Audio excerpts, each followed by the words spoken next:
BA part third के सभी छात्रों का स्वागत है, अभिनंदन है। प्रिय छात्रों, किरातार्जुनीयम जो कि महाकवि भारवी के द्वारा लिखित है, उसका प्रारंभ हमने पिछले वीडियो से किया था। यानी प्रथम श्लोक की व्याख्या हमने आपके सामने की थी। आज हम दूसरे और तीसरे श्लोक की व्याख्या करके इस महाकाव्य के प्रथम सर्ग को हम आगे बढ़ाएंगे। प्रिय छात्रों, जो वनेचर है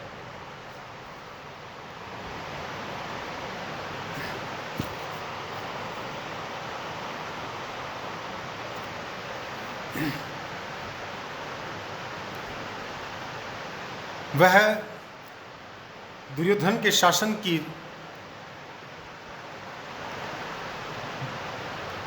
जो भी बातें थी उन सबको महाराज युधिष्ठिर को बता रहा है।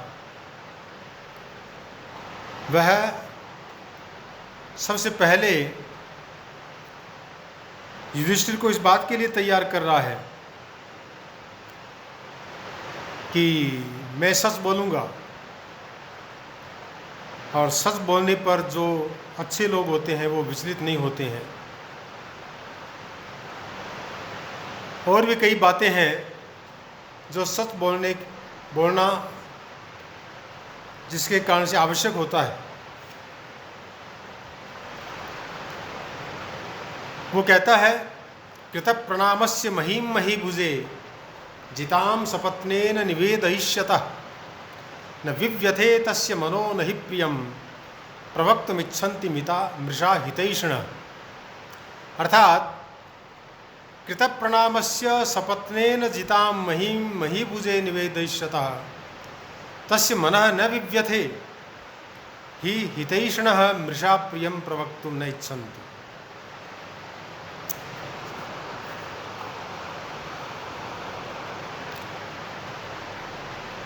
प्रणाम करके शत्रु से जीती पृथ्वी का वृत्तांत महाराज युधिष्ठिर से वर्णन करते उस किरात का मन व्यथित नहीं हुआ, क्योंकि हितैषी पुरुष असत्य प्रिय बोलने की इच्छा नहीं करते।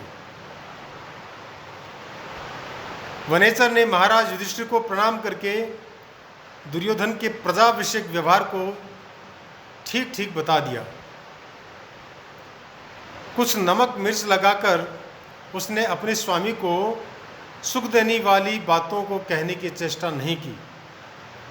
वह जानता था कि शत्रु की प्रशंसा करने से उसके स्वामी को कष्ट होगा, तथापि अपने कर्तव्य को समझते हुए उसने वस्तुस्थिति का ठीक ठीक वर्णन किया।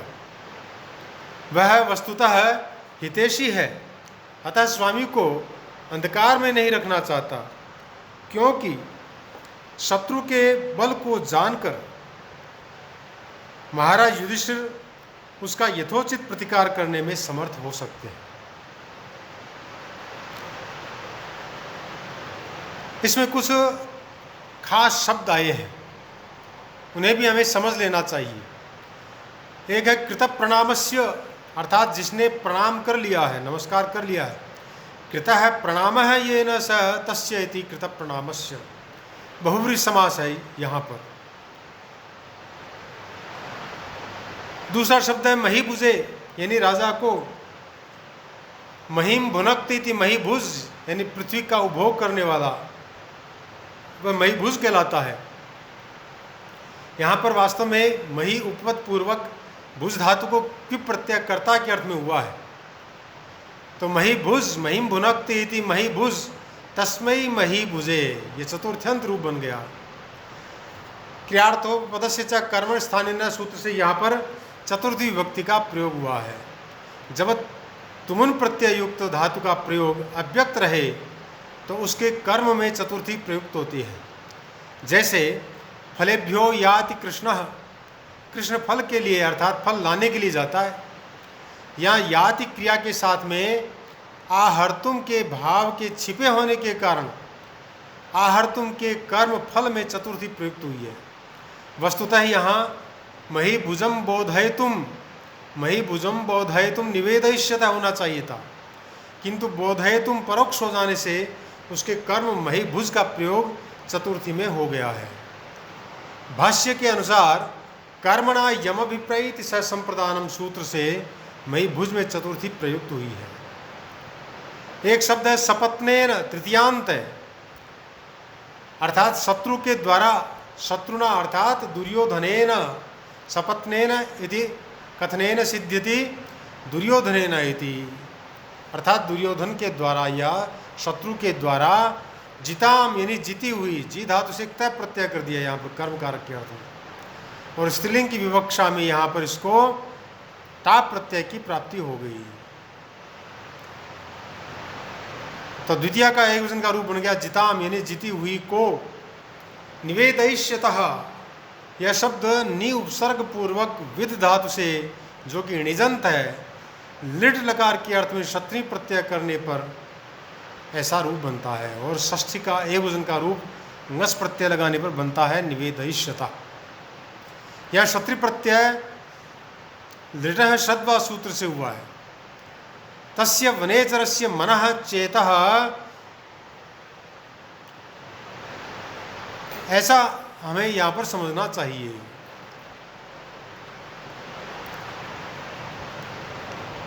न विव्यथे, विचलित नहीं हुआ। विव्यथे ये क्रियापद है, व्यथ धातु का लिट लकार का ये रूप है। वास्तव में व्यथते, विव्यथे का करता है मनः, इस उक्ति का अर्थांतरन्यास से समर्थन किया जाता है। ही यहाँ पर प्रयुक्त हुआ है तो वह एक अव्यय है जिसका कई अर्थों में प्रयोग होता है। यहाँ पर यतः या यस्मात्, इस रूप में यहाँ पर इसका अर्थ लिया जाता है। ही पाद पूर्णे हेतौ विशेषेप्यवधारणे प्रश्ने हेत्वपदेशे च संभ्रमासूयोरपि इति मेदिनी। तो मेदिनी कोश के अनुसार ये पाद पूर्ण के अर्थ में भी काम में आता है, निश्चयार्थक भी है, हेतु के अर्थ में भी प्रयुक्त होता है, विशेष के अर्थ में भी प्रयुक्त होता है, अवधारण के रूप में, प्रश्न के रूप में, हेतु के रूप में, उपदेश के रूप में, कई अर्थों में इसका प्रयोग होता है। हितैषिणः अर्थात हित चाहने वाले, हितम इच्छन्ति इति हितैषिणः, स्वामी हितार्थिनः पुरुषः, अपने मालिक का कल्याण चाहने वाले पुरुष। हित उपद पूर्वक इस धातु से यहाँ पर जो कि ऋणी प्रत्यय है उसका विधान किया गया है, और वह कर्ता के अर्थ में, ताच्छिल्य अर्थ में प्राप्त हुआ है। सुप्य जातो ऋणी ताच्छिल्ये, तो ऋणी प्रत्यय करने पर हितैषण है बहुजन का रूप बना है।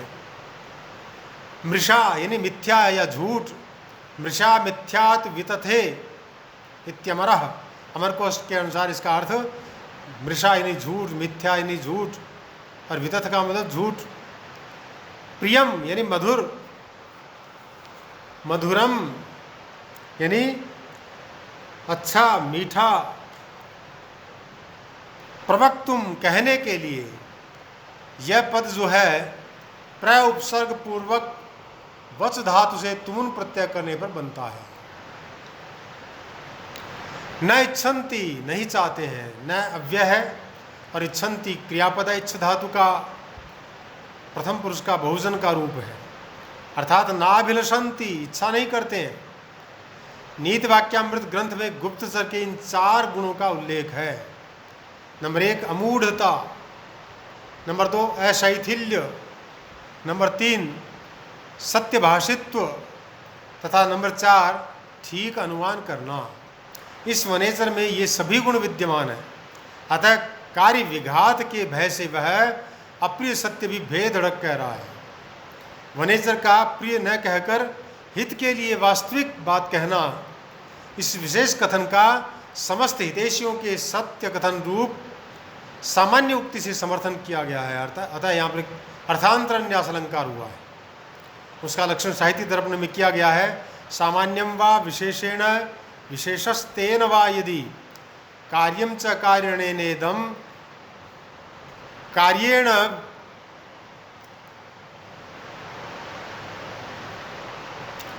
कार्येण च समर्थ्यते साधर्मेण इतरेण सामर्थ्य अर्थांतरन्यासः।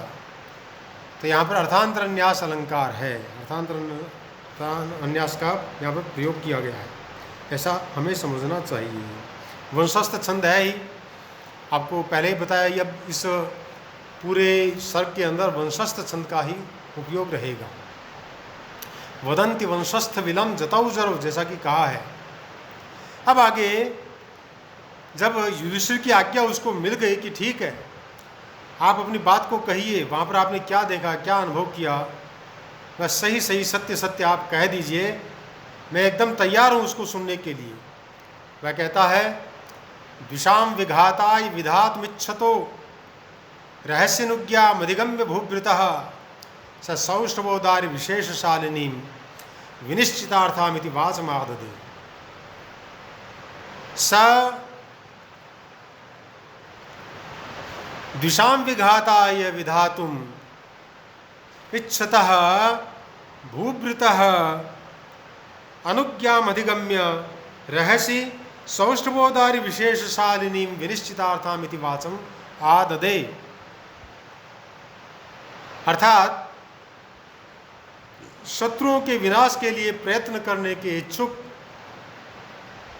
महाराज युधिष्ठिर का आदेश पाकर एकांत में उस वनेचर ने शब्द वैचित्र्य और अर्थों के गुणों से विशेष रूप से संपन्न तथा प्रमाण से निर्णीत अर्थ वाली वाणी को कहा। अर्थात जो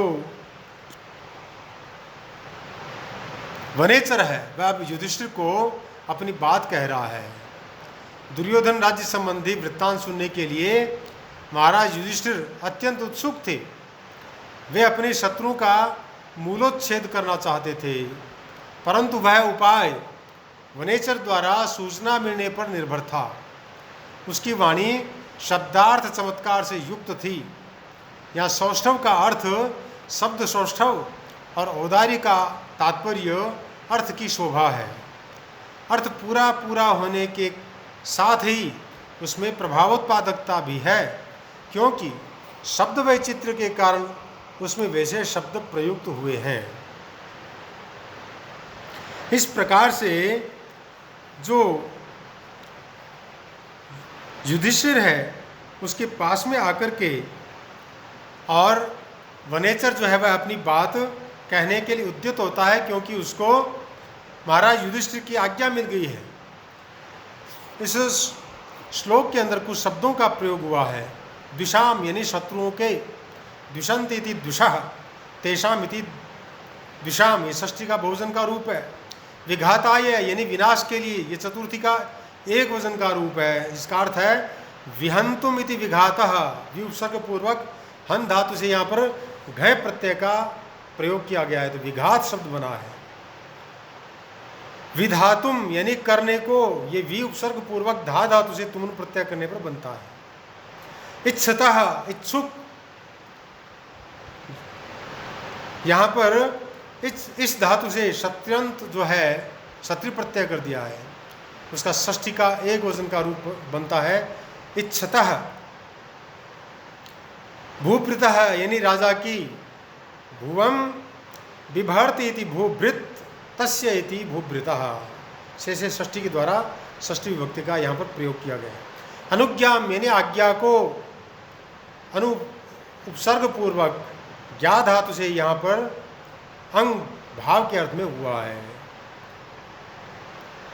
यानी अनुमति प्राप्य इति। अधिगम्य, अधिगम्य यानी पाकर, प्राप्त करके, प्राप्य इति यानी अधि उपसर्ग पूर्वक गम धातु से यहाँ पर लेप प्रत्यय का विधान हुआ है त्वा के स्थान पर।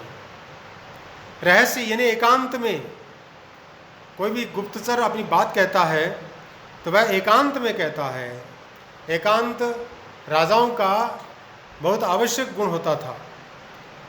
एक शब्द और काम मिल गया, सौष्ठवोदार्य विशेषशालिनीम, यानी सौष्ठव और औदार्य से शोभित। सुष्ठु भाव है सौष्ठवम, उदारस्य भाव है औदार्यम, सौष्ठवम च औदार्यम च सौष्ठवोदार्ये ते एव विशेषः तयोर्भावः इति तयोर्वा इति विशेषः तेन शालते शोभते इति सौष्ठवोदार्य विशेषशालिनी। यहाँ पर सौष्ठवोदार्य समस्त पद में अजाद्य दंतम सूत्र के अनुसार स्वरादि शब्द औदार्य का पूर्व प्रयोग होना चाहिए, किंतु ऐसा नहीं हुआ है, क्योंकि पाणिनि ने लक्षण हेतु क्रियाया सूत्र में लक्षण हेतु द्वंद्व समास के अंतर्गत हेतु शब्द कहा। अल्पास्तरम सूत्र से पूर्व निपात प्राप्त होने पर भी पूर्व निपात नहीं किया। अतः यह स्पष्ट है कि पूर्व निपात के नियम से परिवर्तन नहीं होता। काशिका में भी कहा गया है अयम एव हेतुरिति निर्देशः पूर्वनिता व्यभिचार चिन्हम। एक दो शब्द और है विनिश्चितार्थम, यानी विशेष प्रमाणों से निश्चित विषय वाली। विशेषेण निश्चितः विनिश्चितः तादृश अर्थ है यस्या सा ताम इति विनिश्चितार्थम, विशेष प्रमाणों से निश्चित विषय वाली। वाचम आददे, वाणी को वचन को आददे यानी कहा। इस प्रकार से यह जो श्लोक था, अब इससे आगे वह वनेचर अपनी बात कहेगा।